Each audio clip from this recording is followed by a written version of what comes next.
The silk felt like a judgment against her skin. It was a cheap silk, the kind that promised luxury but delivered a faint, synthetic sweatiness, a whisper of what could have been. Nora adjusted the bodice of the wedding dress, the tiny seed pearls cool and indifferent beneath her fingertips. It was the only formal thing she owned. A relic from a life she had tried to build, now repurposed for its demolition.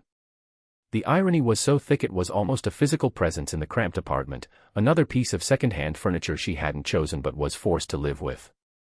Her son, Leo, sat at the small kitchen table, his brow furrowed in concentration. He was 7, an age where the world was still a collection of fascinating, solvable puzzles.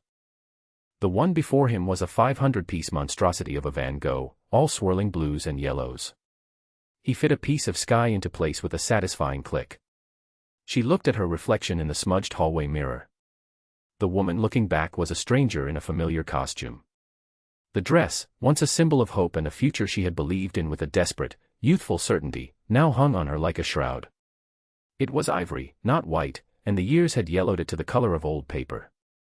It was too tight in the ribs, a subtle reminder that the girl who had worn it first was gone, replaced by a woman who had learned to hold her breath. She was going to her divorce finalization hearing in her wedding dress because her ex-husband, Mark, had, with surgical precision, drained their joint account and maxed out her credit cards on his way out the door. The suit she would have worn, a sensible navy wool she'd bought for job interviews that never panned out, had been sold for grocery money 2 months ago. This dress, stored in a garment bag at the back of her mother's closet, was all that was left. It was an act of desperation disguised as defiance. Or perhaps it was the other way around. Her financial situation was a constant, low-grade hum of anxiety beneath the surface of her days. It was the mental math she did in the cereal aisle, the careful parsing of bills at the end of the month, the fear that coiled in her stomach every time Leo coughed, wondering if it was just a cold or something that would require a doctor's visit she couldn't afford. Mark had been an expert at painting pictures of a future that was always just around the corner, a big deal about to close, an investment on the verge of paying off. She had believed him. She had stopped her architecture studies, managed their chaotic finances, and poured all her energy into his dream, only to find out the dream was a mirage and she was the only one dying of thirst in the desert he had created. He had left her with a mountain of debt and a hollowed-out sense of self-worth. She took a deep breath, the cheap silk constricting her lungs. It was time. She walked over to Leo and kissed the top of his head, inhaling the scent of his shampoo and the faint, sweet smell of his skin. He didn't look up, his entire world narrowed down to the jagged edge of a piece of sunflower. Her mother was coming to watch him, a small blessing in a sea of curses. "I'm leaving now, sweet pea," she said, her voice steadier than she felt. He finally looked up, his eyes wide and serious. He took in the dress, his gaze lingering on the beaded bodice. He had only ever seen it in photographs. "You look like a princess, Mommy," his words, so innocent and pure, were a small, sharp knife to her heart. "Just for today," she whispered, forcing a smile. She picked it up. The small, worn leather portfolio containing the last 5 years of her life, meticulously documented in spreadsheets and bank statements. It was her only weapon. She walked out the door, the ghost of a bride marching off to war. The courthouse was a monolith of beige stone and tinted glass, designed to look imposing and eternal. Inside, it smelled of floor wax, stale coffee, and a faint, metallic tang of human desperation. Nora clutched her portfolio to her chest, the smooth, worn leather a small comfort. The wedding dress, which had felt like a private, bitter joke in her apartment, felt like a public spectacle here. The swish of the silk against the linoleum floors seemed to echo in the cavernous hallway. People stared. She could feel their eyes on her, a mixture of pity, confusion, and morbid curiosity. She kept her chin up, her gaze fixed on the double doors of courtroom 3B, her own personal gallows. He saw her the moment he stepped out of the elevator. Julian Croft was a man accustomed to seeing everything, to processing a room in a matter of seconds, exits, threats, opportunities. But she stopped his internal calculus cold. A woman in a worn, ivory wedding dress, standing ramrod straight in the grimy corridor of the family court division. She was not crying. She was not hysterical. She was holding a leather portfolio like a shield, her knuckles white. There was a stillness about her, a profound dignity that was utterly at odds with the absurdity of her attire. He was here for the final arguments in a brutal corporate espionage case, a world of billions and betrayals that played out in hushed, wood-paneled rooms. This felt different. More real. He watched as a man in a cheap suit, her soon-to-be ex, he presumed, walked past her without a glance, his face a mask of casual indifference.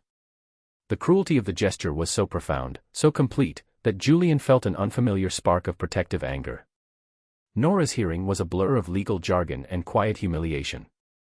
Mark's lawyer painted a picture of a man struggling to start over, while her own court-appointed attorney, a young woman who looked overwhelmed and exhausted, barely put up a fight. Mark had declared bankruptcy, his assets cleverly hidden in a series of corporate shells Julian could have dismantled in his sleep. The judge, overworked and impatient, rubber-stamped the settlement. Mark was free. Nora was left with the debt, a paltry child support agreement that wouldn't even cover Leo's after-school care, and the hollow echo of the gavel. She walked out of the courtroom, the adrenaline that had been holding her together dissolving, leaving a bone-deep weariness in its place. She felt 100 years old. She was leaning against the wall, trying to will the world to stop spinning, when he approached. He moved with a quiet confidence that was as much a part of him as the perfectly tailored lines of his charcoal suit.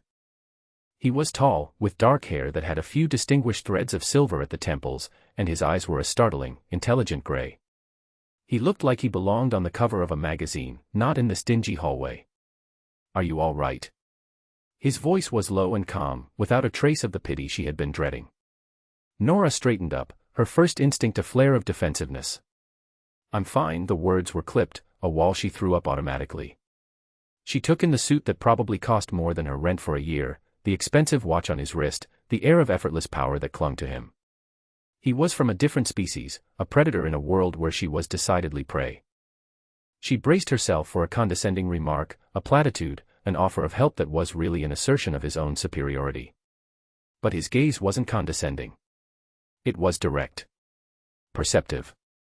"My name is Julian Croft," he said, extending a hand. His grip was firm and warm. "I'm a lawyer. I was in the courtroom next door, but my hearing was delayed. I couldn't help but overhear some of what happened." He paused, his gray eyes searching her face. "That settlement. It was a travesty." Nora blinked, thrown off balance by his frankness. She had expected sympathy, not a legal opinion. "It is what it is," she said, her voice flat. She was too tired for hope. Hope was a luxury she had learned to live without. "It doesn't have to be," he said, his tone unwavering.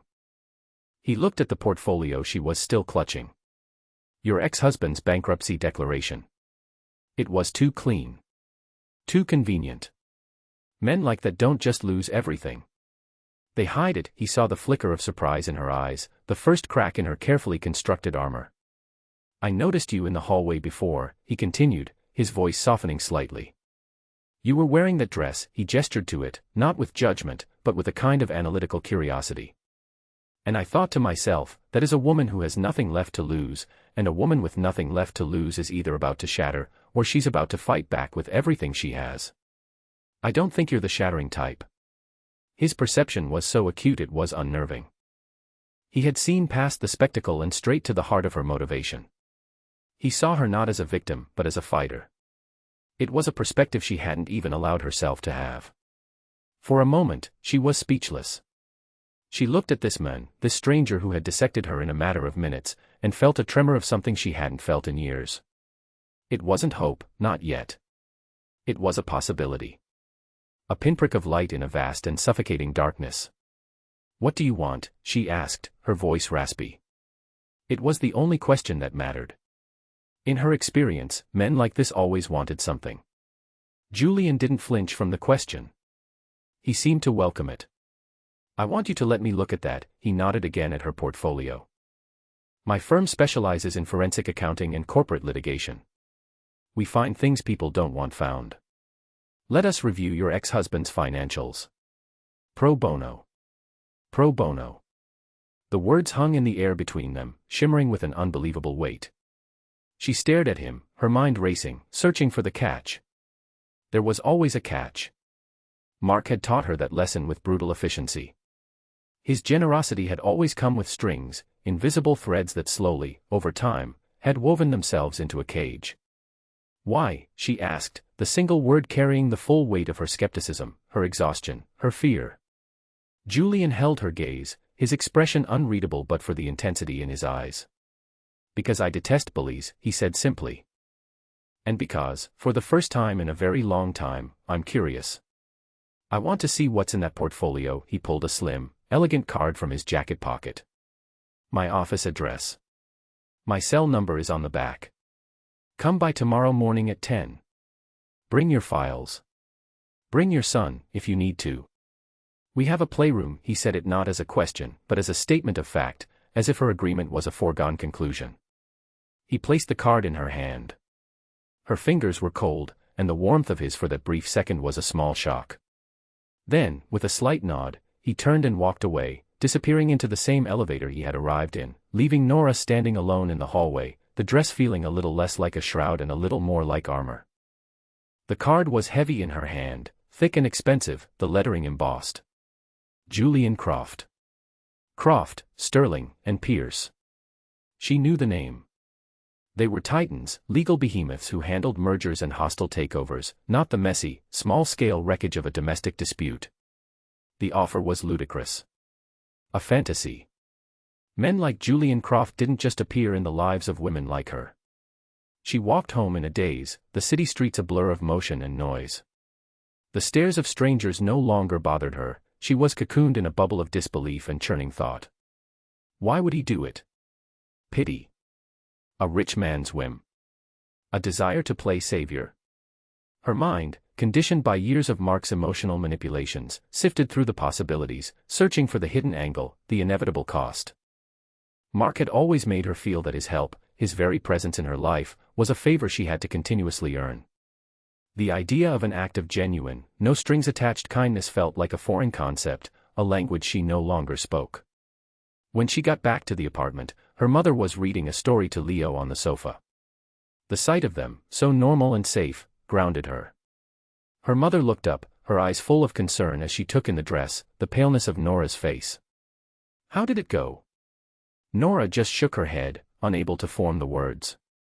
She didn't want to talk about the humiliation of the courtroom, the finality of the judge's ruling. She didn't want to talk about the strange, impossible offer from the men in the $1,000 suit. It felt too fragile to be spoken aloud, as if saying it would make it vanish. That night, she couldn't sleep. She sat at the kitchen table, the portfolio open in front of her. Spreadsheets, receipts, bank statements. A paper trail of a life built on lies. She had organized it all with a desperate, obsessive precision, trying to impose order on the chaos Mark had created. She had tried to show it to her court-appointed lawyer, but the young woman's eyes had glazed over. It was too much, too complicated for a simple divorce. But Julian Croft had seen it. He had seen the portfolio as a weapon, not a burden. She ran her finger over the embossed lettering on his card. Croft. She remembered reading an article about him years ago, a profile of a legal prodigy who had made his name by uncovering a massive fraud scheme at a multi-billion-dollar hedge fund. He didn't just find things, he eviscerated his opponents with cold, hard facts. A flicker of something dangerous ignited within her. Not hope, but a sharp, burning desire for justice. For validation. For Mark to be seen for what he truly was, not the charming, unlucky entrepreneur he pretended to be, but a thief who had stolen her future. The risk was immense. Entangling herself with a man this powerful could be just another kind of trap. But what was the alternative? To accept defeat. To spend the rest of her life paying off debts that weren't hers, struggling to keep her and Leo afloat. She looked over at the couch where her son was sleeping, his small body curled under a blanket, his face peaceful. He was the reason she had to be cautious. And he was the reason she had to be brave. She made a decision. It was a small, quiet choice made in the dead of night in a cramped kitchen, but it felt monumental. She would go. She would take the portfolio and she would walk into that gleaming office tower and she would accept his offer. She would do it with her eyes wide open, expecting nothing but a professional service. It wasn't about him. It was about her. It was about reclaiming the years Mark had stolen. She closed the portfolio. She was working on it. The decision to go was one thing, actually doing it was another. The next morning, she stood in front of the gleaming glass and steel skyscraper that housed Croft, Sterling, and Pierce, feeling as out of place as she had in the courthouse. Today she wore her only other presentable outfit, a pair of black trousers and a simple cream-colored blouse she'd found at a thrift store. She held Leo's hand, his small fingers wrapped tightly around hers.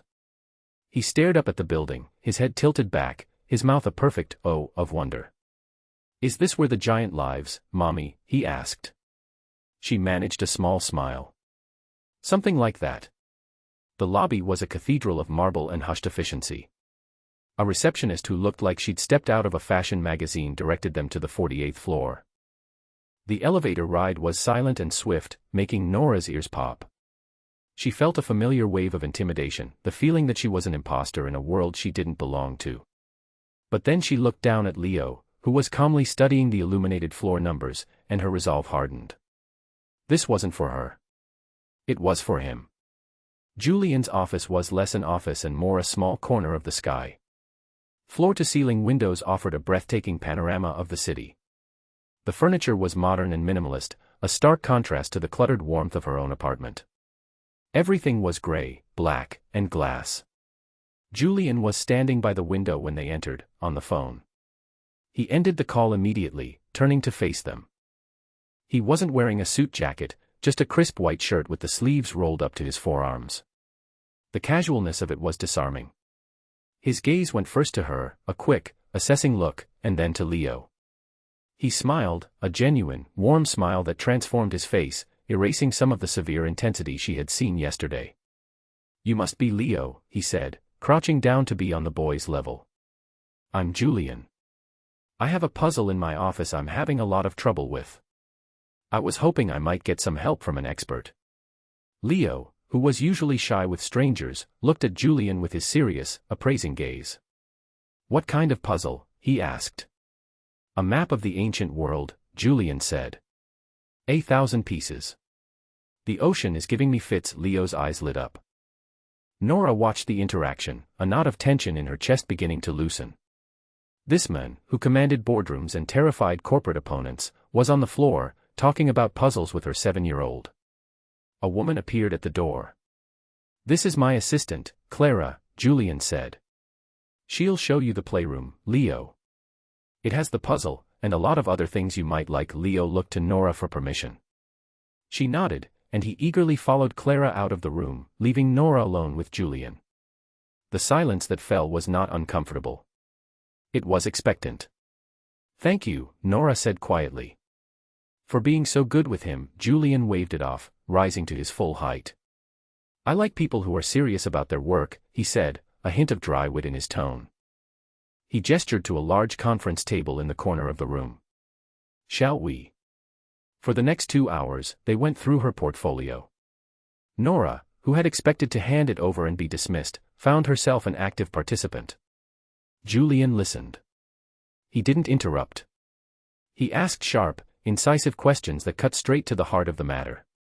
He had her walk him through the timeline, pointing to specific transactions, asking her to recall conversations with Mark about them. She, in turn, was surprised by her own clarity. The story that had felt like a confusing, emotional mess in her head became a clear, linear narrative of deception under his focused questioning. Her meticulousness, born of anxiety, became a powerful tool. She had cross-referenced credit card statements with bank withdrawals. She had notes in the margins, remembering Mark's justifications for large sums of money. "This was for a down payment on an investment property," she said, pointing to one entry. "He said the deal fell through, but the money never came back into the account." Julian's expression was grimly focused. He wasn't just looking at the numbers, he was seeing the pattern. He was seeing the intent. "He wasn't just hiding money from you, Nora," he said after a long silence, leaning back in his chair. "He was using your name and your credit to finance a new life, and then creating a paper trail to make it look like you were a willing, if incompetent, participant in a series of failed ventures." The words hit her with the force of a physical blow. She had known it, on some level. But hearing it stated so plainly, so clinically, by a man who trafficked in this kind of truth, made it real in a way it hadn't been before. He hadn't just left her, he had framed her. He had made her the architect of her own ruin. "My firm will take the case," Julian said, his voice firm, leaving no room for argument. My forensic accounting team will tear his bankruptcy filing apart. We will find the money. We will petition the court to reopen the settlement based on fraudulent disclosure. It will get ugly. He will fight back. He looked at her, his gray eyes serious. Are you prepared for that? She thought of Leo in the other room, happily building a world out of puzzle pieces. She thought of the wedding dress hanging in her closet, a symbol of her own naivety. She thought of the quiet, simmering rage that had been her constant companion for the past year. Yes, she said, her voice clear and strong. I am. The weeks that followed were a strange new kind of normal. Nora spent several days a week at the offices of Croft, Sterling, and Pierce, working alongside a team of accountants who treated her not as a client, but as a colleague. They were a pair of sharp, no-nonsense women named Anya and Rose, who marveled at the detail of her records. You did most of the work for us, Anya had said with an appreciative smile. Nora found, to her surprise, that she enjoyed the work. The process of finding order in the chaos, of following the threads of Mark's deceit through a labyrinth of shell corporations and hidden accounts, was deeply satisfying. It was like the most complex puzzle she had ever attempted. She was reclaiming her own story, one spreadsheet at a time. Her interactions with Julian were brief but significant. He would stop by the conference room where she was working, bringing her a coffee. He never asked how she was feeling. He asked what she had found. He treated her with a professional respect that was more comforting than any amount of sympathy. One afternoon, he found her staring out the window, a pen still in her hand, a legal pad on the table in front of her. She hadn't been looking at the numbers. She had been sketching, almost unconsciously, the clean lines of a building, a cantilevered roof reaching out into the open air. "What's that?" he asked, his voice startling her out of her reverie. She flushed, embarrassed, and tried to cover the drawing. "Nothing. Just doodling." He gently took the pad from her. He studied the sketch for a long moment, his expression thoughtful. "You were an architecture student, weren't you?" he asked. She was stunned. She had mentioned it once, in passing, during their first meeting. She hadn't thought he'd been listening that closely. "I was," she said. "A long time ago." "Why did you stop?" he asked. It was a direct question, but it didn't feel intrusive. It felt like he genuinely wanted to know. "I met Mark," she said simply. "His dreams were bigger than mine. Or so I thought." Julian looked from the drawing back to her face. "It's a talent, Nora," he said quietly. "Don't let it stay buried." He handed the pad back to her. The moment was small, but it resonated deeply within her. He saw her. Not just the wronged ex-wife or the struggling single mother. He saw the person she had been before all of that, the person she had forgotten she could be. One evening, she had to stay late. Leo was with her, sitting in a corner of the conference room, working on his Van Gogh puzzle, which she now brought with them in a flat box. Julian came in as she was packing up. He had shed his jacket and tie, and he looked tired. He walked over to Leo's corner and crouched down, watching him. "That's a tough one," he said. Leo pointed to a blank space. "I can't find the last piece of the moon," he said, his voice full of frustration. Julian scanned the scattered pieces on the floor, then reached out and picked one up. It was an odd, dark shape, seemingly part of the swirling night sky. He handed it to Leo. "Sometimes," Julian said softly, "the piece you're looking for doesn't look like what you think it should." Leo took the piece, turned it over, and slotted it perfectly into place. The yellow crescent of the moon was complete. He beamed. Julian looked up and his eyes met Nora's over Leo's head. In that moment, she saw something in his face she hadn't seen before. A flash of profound loneliness, a weariness that had nothing to do with his long hours. It was a vulnerability that mirrored her own, and it created a silent, startling bridge between their two vastly different worlds. He stood up. "I was married once," he said, his voice low, almost as if he were speaking to himself. "A long time ago. She was a partner at a rival firm. I thought we were a team, building an empire together." He paused, his gaze distant. "It turned out she was building her own, using my resources and my contacts. She left and took half my clients with her. The betrayal wasn't the business. It was that I never saw it coming. I trusted her completely. He didn't say it to elicit sympathy. He said it as a statement of fact, an explanation. It was the missing piece of his own puzzle. It was why he had understood, from the very beginning, the nature of Mark's deception.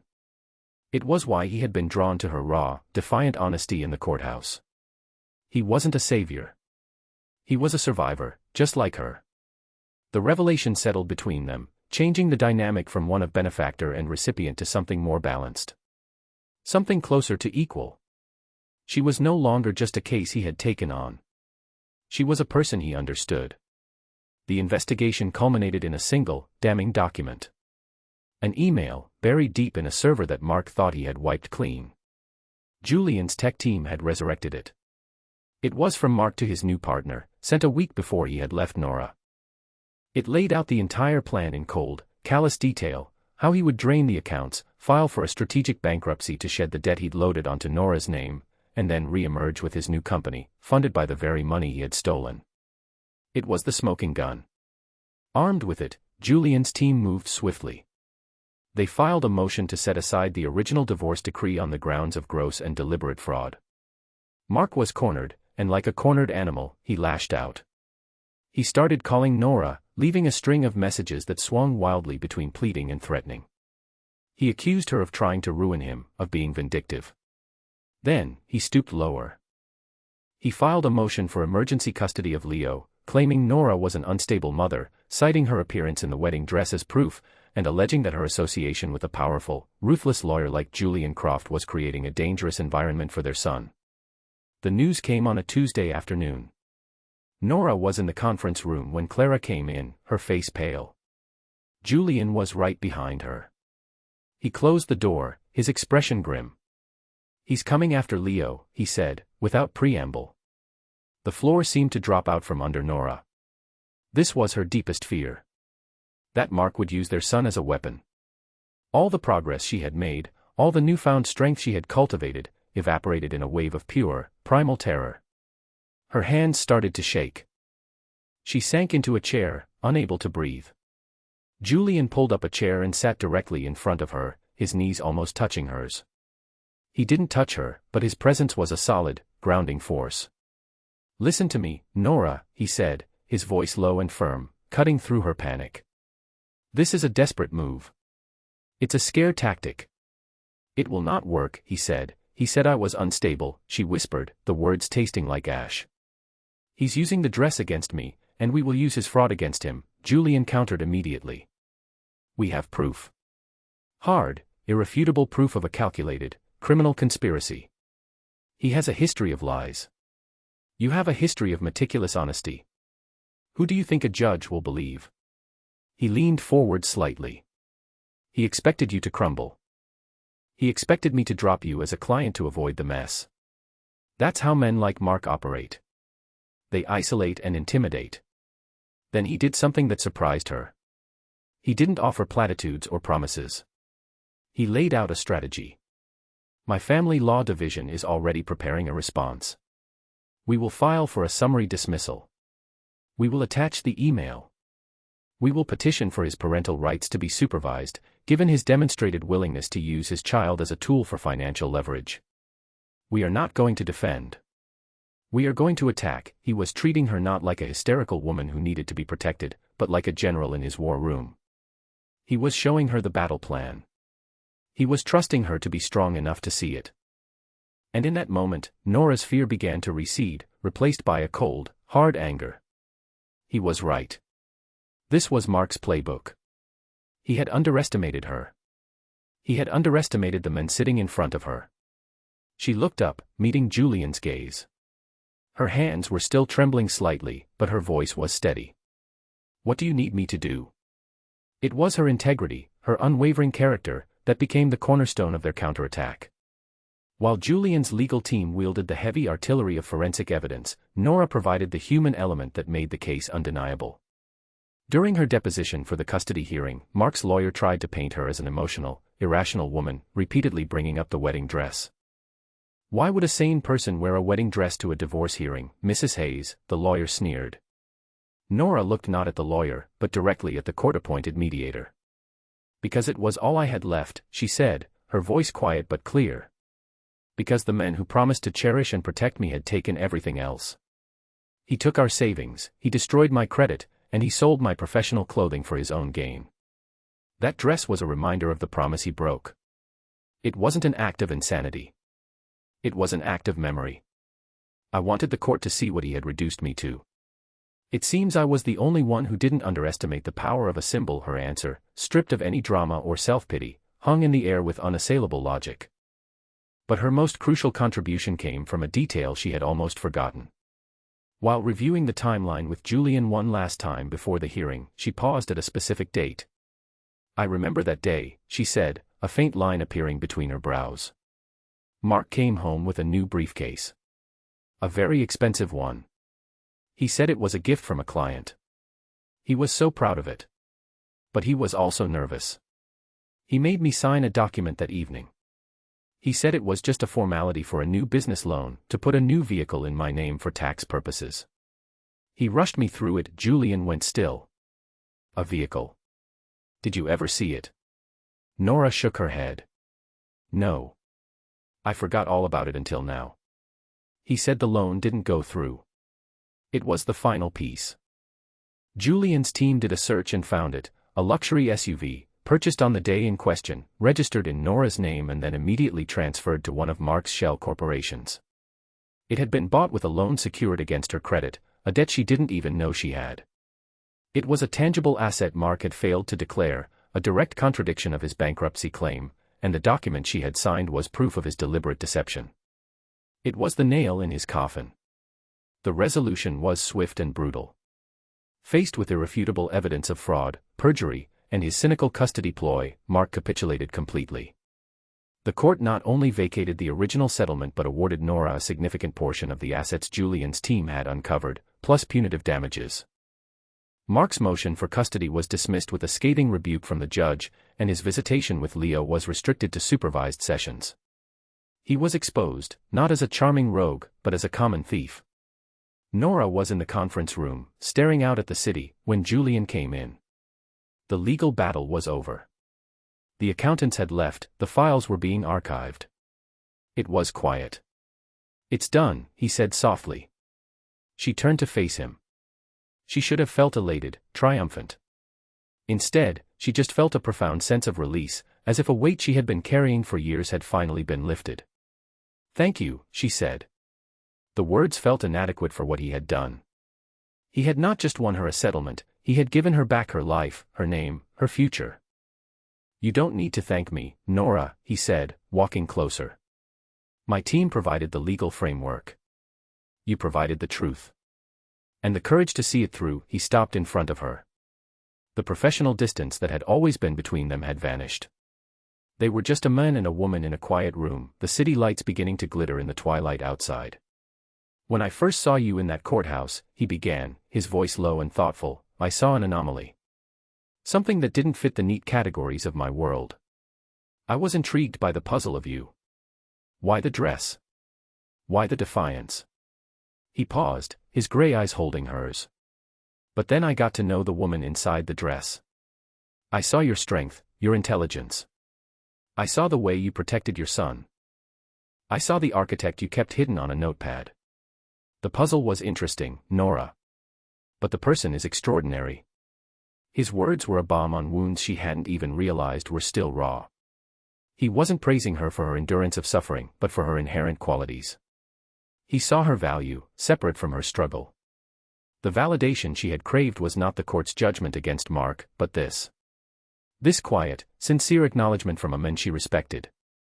"Now that this is over," he said, his voice dropping slightly, a new note of gentle uncertainty in it, "I would like to have dinner with you, Nora. Not as a client. Just you and me." It was a simple question, but it held the weight of a new beginning. It wasn't an offer of help or a grand, sweeping gesture. It was an invitation. A chance to start a new story, on a clean page. She felt a smile touch her lips, a real one, unburdened and light. "Yes," she said. "I'd like that very much." 3 months later, Nora stood in the middle of her new apartment. It wasn't large or luxurious, but it was bright and airy, with a large window that looked out over a small park. It was hers. The lease was in her name, paid for with her money. The air smelled of fresh paint and new beginnings. Leo was in his room, which was painted a cheerful sky blue, happily arranging his dinosaur collection on a new shelf. There were no more puzzles of swirling, chaotic skies. The pieces of their life were no longer scattered.